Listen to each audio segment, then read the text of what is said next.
የበቀል እርምጃው ገፈት ቀማሾች። ትራምፕ ምን አሉ? ከቴህራን አደባባዮች እስከ ቴል አቪቭ፣ ከባህሬን እስከ ዱባይ በገልፉ ከተሞች ላይ ቁጣ እሳት እንደ ዝናብ እየወረደ ነው። የኢራን ህዝብና ፕሬዝደንቱ። የኢራን መንግስት ብሔራዊ ቴሌቪዥን የኮሚኒኬሽን ሰዎች ሲያስተባብሉ የነበሩትን የመሪውን ሞት በይፋ አውጇል። ለ36 ዓመት ከ6 ወር ሀገር ጠቅልሎ በመምራት በመካከለኛው ምስራቅ የሚደርስባቸው የለም። በሞቱበት ዕለት የረጅም ዘመን የስልጣን ቆይታ ባለቤት ናቸው። የተገኙትም ከግዙፉ የኻሜኒ ቤተሰብ ወይም ኻሜኒ ዳይናስቲ ነው። የቤተሰባቸው የዘር ሐረግ ከኢራን አዘርባጃን ነገድ የሚመዘዝ ሲሆን ቤተሰቡ ኢራንን በጠቅላይ ገዢነት በማስተዳደር ይታወቃል። ሰይድ አሊ ኻሜኒ ከቤተሰቡ በዝናም በኃይልም ታላቅ የሆነ የቤተሰቡ አባል ነበሩ። በቀድሞ የኢራን ንጉሳዊ አስተዳደር መሪ ንጉስ መሐመድ ሬዛ ፓህላቪ ዘመን 6 ጊዜ ታስረዋል። ንጉሱ ፓህላቪ ስርወ መንግስት የመጨረሻው ንጉስ ሲሆኑ ንጉሰ ነገስትና የመላው ጦር ኮማንደርን ጨምሮ የተለያየ ሹመት የደረቡ ንጉስ ነበሩ። እኚህን በኢራን ታሪክ ዝነኛ የሆኑ ንጉስና ዝነኛውን የፓህላቪ ስርወ መንግስት ኢራንያን ሪቮሉሽን ወይም ኢስላሚክ ሪቮሉሽን በተባለው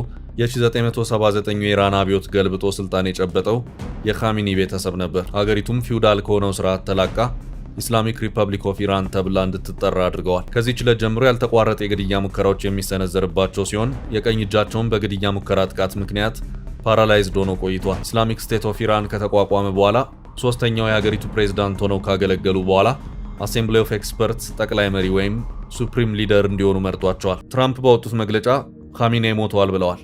ፕሬዝዳንቱ በታሪክ ውስጥ ካሉ እጅግ ክፉ ሰዎች አንዱ የሆነው ኻሜኒ ሞተዋል። ይህ ለኢራን ህዝብ፣ ለአሜሪካውያንና በኻሜኒ ደም ጥማት ባላቸው ወሮበሎች ለተገደሉና ለተሰቃዩ የዓለም ህዝቦች ሁሉ የተገኘ ፍትህ ነው ሲሉ ሞታቸውን ጠንካራ በሆኑ ቃላት ገልጸዋል። ኻሜኒ የአሜሪካን የመረጃና እጅግ የተራቀቁ የመከታተያ ዘዴዎችን ማምለጥ እንዳልቻሉም ገልጸዋል። አሜሪካ ከእስራኤል ጋር በቅርበት በመስራቷ እርሱም ሆነ አብረውት የተገደሉት ሌሎች መሪዎች ሊያደርጉት የሚችሉት ምንም ነገር አልነበረም ሲሉ የተደረገውን ኦፕሬሽን አሞካሽተዋል። ይህ የኢራን ህዝብ አገሩን መልሶ ለመረከብ የሚያገኘው ትልቁ ዕድል መሆኑንም ጠቁመዋል። ብዙዎቹ የኢራን አብዮታዊ ዘብ አባላት የጦር ሰራዊትና የፖሊስ አባላት መዋጋት እንደማይፈልጉና ምህረት እየጠየቁ መሆኑን ሰምተናል ያሉት ትራምፕ አሁን ምህረት ለማግኘት ይችላሉ፣ ቆይተው ግን የሚያገኙት ሞትን ብቻ ነው ሲሉ አስጠንቅቀዋል። ኢራን በአንድ ቀን ውስጥ ክፉኛ ብትመታም በመካከለኛው ምስራቅና በዓለም ላይ ሰላምን ለማረጋገጥ ሲባል ከባድና ኢላማውን የጠበቀ ድብደባ አስፈላጊ እስከሆነ ድረስ ለአንድ ሳምንት ወይም ከዚያ በላይ ለማቋረጥ ይቀጥላል ብለዋል። ከፈረንጆቹ 1981 እስከ 1989 በፕሬዝዳንትነት፣ ከ1989 እስከ ትላንትናዋ ቅጽበት ደግሞ በሁሉን አስቻይ ጠቅላይ ገዢነት የቀድሞዋን ፐርዢያ ባለዝናዋን የአሁኗን ኢራን ሲያስተዳድሩ ሲያርቁና ሲመሩ የነበሩት ባለነጭ ሪዙ ሽማግሌ አያቶላ ኻሜኒ ከእስራኤል በደረሰባቸው ጥቃት ከሴት ልጃቸውና ከልጅ ልጃቸው ጋር ይቺን ዓለም ተሰናብተዋት ሄደዋል። አሴምብሊ ኦፍ ኤክስፐርትስ ወይም በሀገሬው ቋንቋ መጅሊስ ባቼላይ ኤኮኒ የሀገሪቱን ሱፕሪም ሊደር የሚመርጥ የስልጣን ባለሙያዎች ስብስብ ነው። አሊ ኻሜኒ የሚታወቁት ኢራን ኒኩሌር መታጠቅ አለባት በሚለው የማያወላዳ አቋማቸው ሲሆን በነዳጅ ሕጋቸውና በኢኮኖሚው ፕራይቬታይዜሽን ፖሊሲያቸው ይታወቃሉ። ከዚህ ባለፈ በቀጠና የበላይ ለመሆን በሚደረገው ትንቅንቅ ሰውየው በተለያዩ የፕሮክሲ ጦርነቶች በማድረግ ይታወቃሉ። በእስራኤልና ሳውዲ ላይ ቀጥተኛ ውጊያ በማወጅም ሰርተዋል። በኢራቅ እና ሶሪያ፣ በፍልስጤምና ሩሲያ ጦርነቶችም ተሳታፊ ናቸው። የ12 ቀኑን የእስራኤል ኢራን ጦርነት መርተዋል። ሌላው ሰውየው የሚታወቁት ሴኩላር ከሆነው ፖለቲካ ጋር ባላቸው ግልጽ ግጭት ነው። የኢራን ተራማጅ ፖለቲከኞችና ወጣቶች በሱፕሪም ሊደሩ ስልጣን ደስተኞች አልነበሩ።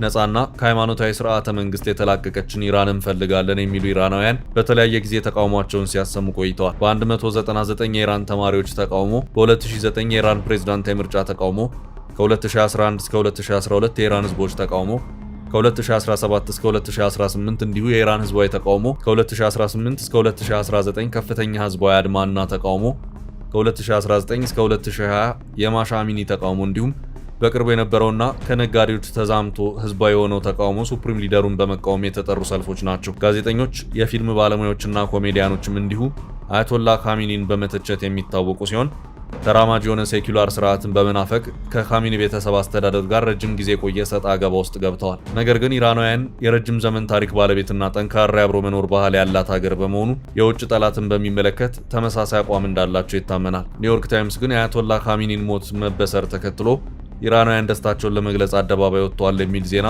ከተንቀሳቃሽ ምስል ጋር አጋርቷል። የሆነ ሆኖ አያቶላ አሊ ሁሴኒ ኻሜኒ ለ36 ዓመት ከ6 ወር እንደ እሳት በሚፋጅ ሞትን እንደ ማግኔት በሚስብ ወንበራቸው ላይ ተቀምጠው የመካከለኛው ምስራቅ ገናናዋን ሀገር ካስተዳደሩ በኋላ በመጨረሻም ተረድተዋል። ፌብሩዋሪ 28 2026 መሞታቸው በይፋ ታውጇል። በዚህ ጦርነት ቀጥተኛ ተጎጂ ያልሆነች ሀገር አሜሪካ ብቻ ነች።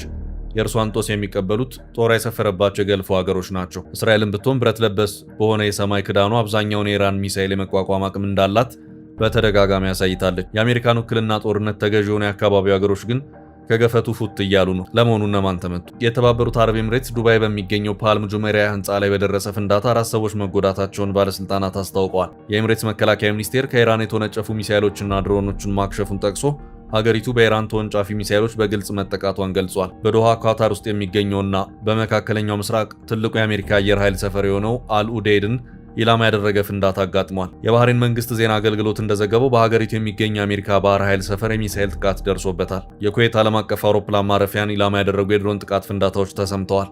በጥቃቱ በርካታ ሰራተኞች መቁሰላቸውና ውስን ጉዳት በአውሮፕላን ማረፊያው ላይ መድረሱን የሀገሪቱ ዜና ወኪል ዘግቧል። ኢራቅ ኤርቢል ውስጥ በሚገኝ የአሜሪካ አየር ኃይል ሰፈር ላይ ያነጣጠረ ድሮን በአሜሪካ ኃይሎች ተመቶ መውደቁ ሮይተርስ ዜና ወኪል ዘግቧል። የእስራኤል ጎረቤት በሆነችው ዮርዳኖስ ላይ ከኢራን የተተኮሱ 2 ሚሳኤሎች በጸረ ሚሳኤል ተመተው እንዲወድቁ መደረጋቸው ተዘግቧል። እስራኤልም በበኩሏ በመላው ሀገሪቱ የአደጋ ማስጠንቀቂያ ደወል እንዲሰማ ያደረጉ ከፍተኛ ቁጥር ያላቸው የኢራን ሚሳኤሎች እንደተተኮሰባት አስታውቃለች። የእስራኤል ጦር የኢራን ዓላማ ሰላማዊ ሰዎችን ማሸበርና የመኖሪያ አካባቢዎችን ማውደም ነው ሲል ከሷል። በተያያዘ ዜና ከእስራኤል በተተኮሰና በትምህርት ቤት ላይ በወደቀ ጥቃት የሞቱ ተማሪዎች ቁጥር መጨመሩ ተነግሯል። በደቡባዊቷ ኢራን ግዛት ሆርሞዝጋን ውስጥ በምትገኘው ሚናብ ከተማ በሚገኝ ትምህርት ቤት ላይ በተፈጸመ ጥቃት በርካታ ተማሪዎች መገደላቸው መዘገቡ ይታወሳል። የኢራን መንግስት የዜና ወኪል የሆነው ኢርና እንደዘገበው ሴት ልጆች በሚማሩበት የመጀመሪያ ደረጃ ትምህርት ቤት ላይ በደረሰው ጥቃት የተገደሉ ተማሪዎች ቁጥር 40 መድረሱን ነበር የተናገረው። የግዛቱ አስተዳዳሪ መሐመድ ራድ ሜህር ተጨማሪ 48 ሰዎች የቆሰሉ ሲሆን የሟቾች ቁጥር እንደሚጨምር ስጋታቸውን ገልጸው ነበር።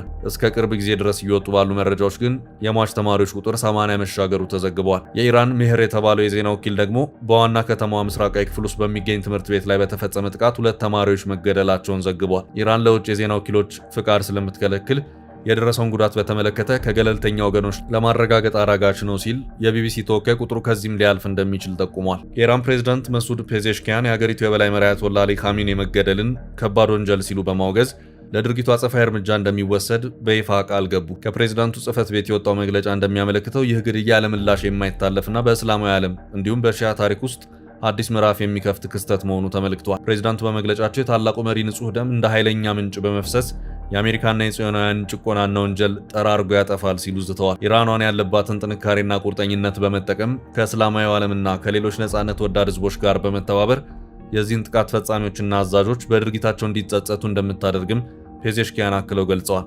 ከዚሁ ጋር ተያይዞም ቀደም ሲል ከታወጀ 40 ቀናት የብሔራዊ ሐዘን አዋጅ በተጨማሪ ለ7 ቀናት የሚቆይ አገር አቀፍ የህዝብ በዓል የሥራ ዝግ ቀናት መታወጁን ፕሬዝዳንቱ አስታውቀዋል።